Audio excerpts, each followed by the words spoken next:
I'm Edie Lush, and I'm here in the Hub Culture Studio, Davos 2022. Lexi Mills, CEO, Shift6 Studios, has just stopped by. Thanks very much. It's a pleasure to be here. Thank you for having me. So I think a lot about the Sustainable Development Goals, and my favorite goal is number 5, which is all around gender equality. I know that you are a specialist on the internet, and I wonder if you think the internet has a role to play in promoting gender equality. I think it's got some good qualities and some bad qualities because it can be manipulated.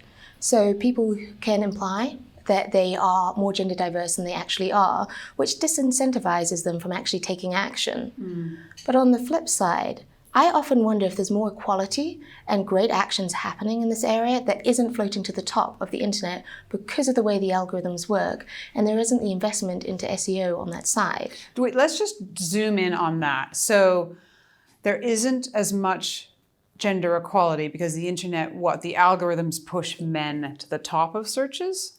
I just think there are histories of searches and the way certain websites are optimized. Fresh content does come to the top, but old content also sticks at the top. And so you actually need some active optimization. So if you active optimization, just de-jargonize that for me. Yes, of course. So when we're trying to get something to come to the top of Google, we do SEO. So we promote it in different ways, we build links to it.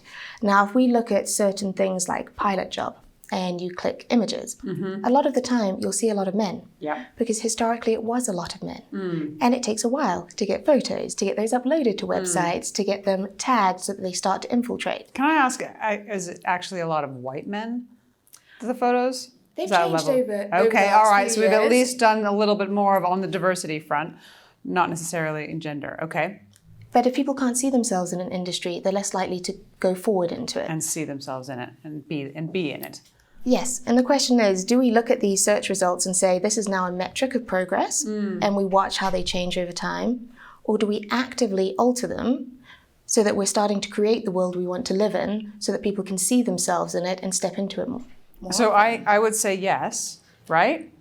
It's a challenging one because when you encourage people to start to manipulate something, some will do it for good and some will do it for bad. And what we don't want is for people to be able to claim an image of diversity and inclusion when they don't have it, because then suddenly the incentive disappears. Okay. Do you think Web3 can do anything about this? I mean, the promise of the internet was that it was going to democratize everything. It was going to make the world a much better place, a much more inclusive place. I mean, like any tool, it's done some of that. It's also been it's resulted in a lot of not inclusion, a lot of fake news, it hasn't lived up to all of its promises. Web3 seems like the next great thing. I wonder what thoughts you have on whether Web3 will help or not the kind of things we're talking about. I think there's some really great opportunities here. I happen to be quite tiny as a human being and female. And I should have taken my platforms off because actually our height difference isn't that much in real life. But you know what? It actually serves a purpose. Okay, good. So when I was using a virtual reality conferencing system, I did an end-to-end business deal. And I met the client in real life a couple of years later. And they took this kind of jump back because they didn't realize, they didn't know my age, they didn't know my height, because it was essentially height and age agnostic, right, when you walked into this virtual reality conferencing system. And I think they realized their own bias in that moment. And it was interesting because it's the first time I realized that other people even had issues relating to me there, right? So it was educational for everyone involved. And when we look at the technology adoption cycle, you've got your early adopters.